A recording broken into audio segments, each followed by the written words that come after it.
SSW ද student ඔන්න ජපානයට යන්න visa එක තෝරගන්න බැරුව දෙගිඩියාවෙන් ඉන්න කෙනෙක් නම් මේ වීඩියෝ එක බලන්න අනිවාර්යෙන්. ඔයාලට පුළුවන් SSW වීසා එක ගැන වගේම ස්ටුඩන්ට් වීසා එක ගැන දැනගන්න ජපානයට යන්න තියෙන. මේක හාත්පසින්ම වෙනස් වීසා කැටගරි දෙකක්. කෝකද ඔයාලට ගැලපෙන්නේ කියලා තීරණය වෙන්නේ ඔයාගේ අරමුණ සහ ඔයා ගාව තියෙන මුදල් මත. එහෙනම් බලමු වීඩියෝ එක.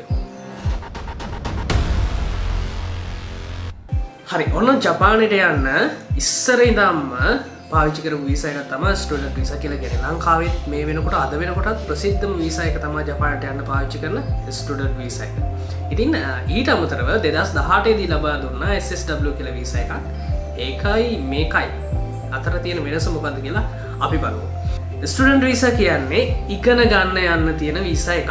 අට තියෙන්නේ ස්ටඩි කරන්න. එතකොට ඒකේ අරමුණ වෙන්නේ ඉගෙන ගන්න එක මිසක් වැඩ කරලා සල්ලි හම්බ කරන එක නෙවෙයි. SSW කියන්නේ වැඩ කරන්න ජොබ් එකක් කරන්න තියෙන පර්මිට් එකක්. එතකොට ඒකෙන් ෆුල් ටයිම් වැඩ කරන්න තියෙන්නේ. ඒකෙන් ගිහිල්ලා ඉගෙන ගන්න බෑ. මුලින්ම අපි ගමු දැනට ප්‍රසිද්ධව තියෙන ස්ටුඩන්ට් වීසා එක ගැන. ස්ටුඩන්ට් වීසා එකට යන්න නම් ඔයාලට ගොඩක් සල්ලි ඕන. යනකොටම ලක්ෂ 30ක් විතර ඕන. ඒ වගේම අවුරුදු 2ක් යනකම් ඔයා ජපාන් භාෂාව ජපානට ගිහිල්ලා ඉස්කෝලයක් ඇතුළේ ඉගෙන ගන්න ඕන.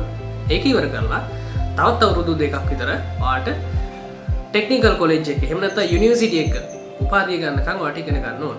එතකොට අවුරුදු 4ක් සම්පූර්ණයෙන්ම ඉගෙන ගන්න ඕනේ. ඒ අතර සතියට පැය 28ක් විතර පුළුවන් පාර්ට් ටයිම් ජොබ් එකක් කරලා කීයක් හරි හොයාගන්න. ඉතින් ස්ටුඩන්ට් වීසා කියන එකේදී එතකොට ඔයාලට පුළුවන් ෆුල් ටයිම් ඉගෙන ගන්න පාර්ට් ටයිම් රැකියාවක් කරන්න. එතකොට ඉගෙන ගන්න එක තමයි පළවෙනි තැන. දෙවෙනි එක ඒකට අවශ්‍ය කරන මුදල් අපාර්ට්මන්ට් එකට රෙන්ට් එක කැම්ප් බීම වියදම් ටික හොයාගන්න පාර්ට් ටයිම් ජොබ් එකක් කරන එක. අපි බලමු SSW කියන වීසා එකේ මොකක්ද තියෙන වෙනස කියලා. SSW වීසා කියන්නේ ඔයා යන්නේ ෆුල් ටයිම් ජොබ් එකකට. උදේ ඉඳන් හවස වෙනකම් ලංකාවේ තුල ඔයා ආයතනයක වැඩ කරනවා වගේ ෆුල් ටයිම් ඔයාට කරන්න තියෙන්නේ ජොබ් එකක්. එතකොට මේ ජොබ් එක කරන්න යන ආයතනෙන් ඉන්ටර්විව් එකක් තියලා ඔයාව තෝරගෙන ඉවර වෙලා තමා ජොබ් එකට ගන්නේ ජපානයේ. මෙහෙම ගත්තට පස්සේ ඔයාට අවුරුදු 5ක් යනකම් ඉන්න පුළුවන් මේ SSW කියන වීසා එකෙන් ගියපුවා. ඊට පස්සේ ඔයාට පුළුවන් මේක දෙවනි අදියරට ඔයා එක්සෑම් එකක් කරලා දෙවනි අදියරට දික් කරගන්න. එතකොට ඔයාට අන්ලිමිටඩ් ජීවිත කාලෙම මේක රිනියු කර කර ඉන්න පුළුවන් ජපානය ඇතුලේ. ලිමිට් එකක් නැහැ අවල් දවසේ ආපහු එන්න ඕන කියලා.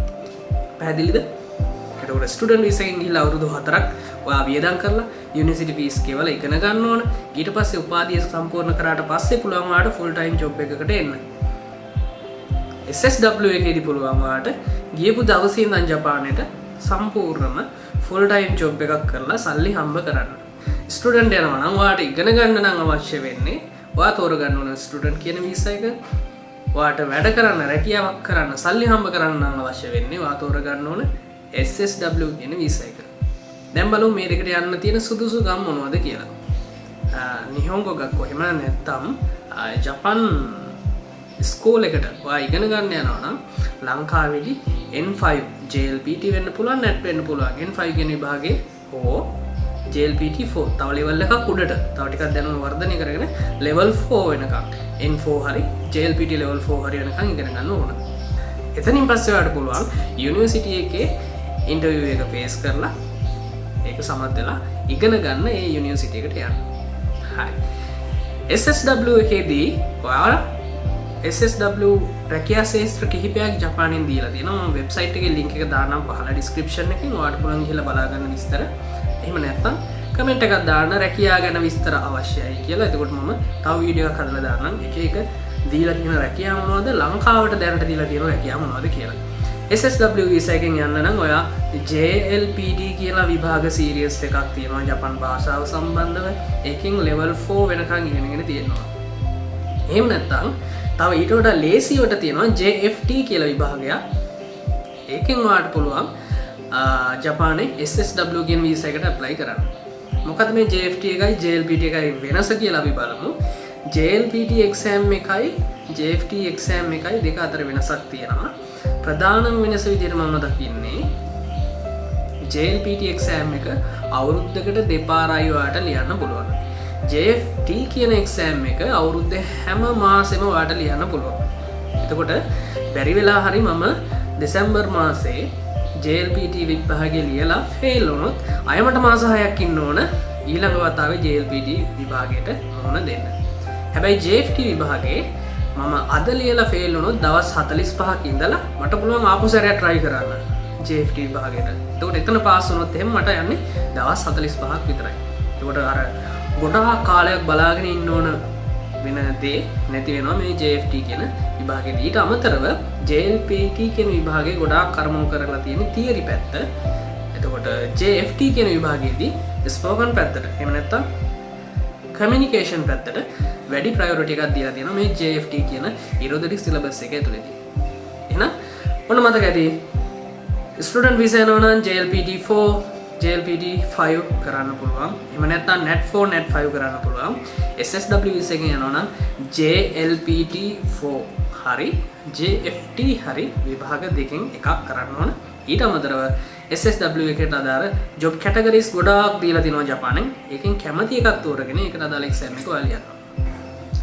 ඉතින් මෙතනදී ලංකාවේ කට්ටිය ගොඩක්ම වරද්ද ගන්න තැන මම කියන්නද දැන්. අපේ ගාව සල්ලි නැහැ. මට සල්ලි නැහැ ලංකාවේ යුනිවර්සිටි ඩිග්‍රී එකක් කරන්න ලංකාවේ ඇතුලේ ප්‍රයිවට් කැම්පස් එකකවත් ඩිග්‍රී එකක් කරන්න මට සල්ලි නැහැ.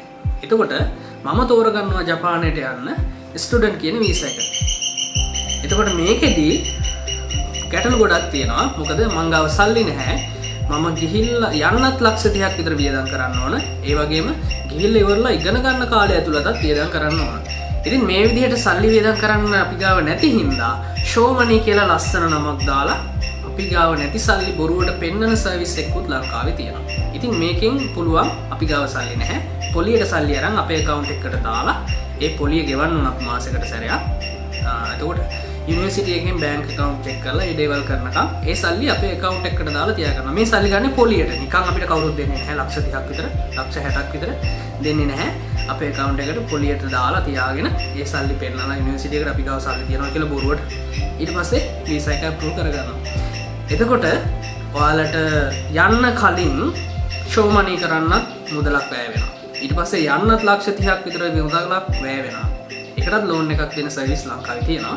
හැබැයි ගියාට පස්සෙත් ඔයාට ඔයා යනකොට ගෙවලා යන්නේ ගොඩක් වෙලාවට මාස 6කට ස්කූල් ෆී එක, එහෙම නැත්නම් අවුරුද්දකට ස්කූල් ෆී එක. එහෙම නැත්නම් ඊට අමතරව මාස 6කට වගේ ඇකොමඩේෂන් නවතින තැනට ගෙවන ෆී එක. එතකොට ඔයා හිතන්න ඔයා ගිහිල්ලා ඉවරලා මාස 6කින් පස්සේ ආපහු ස්කූල් ෆී එකක් ගෙවන්න ඕන.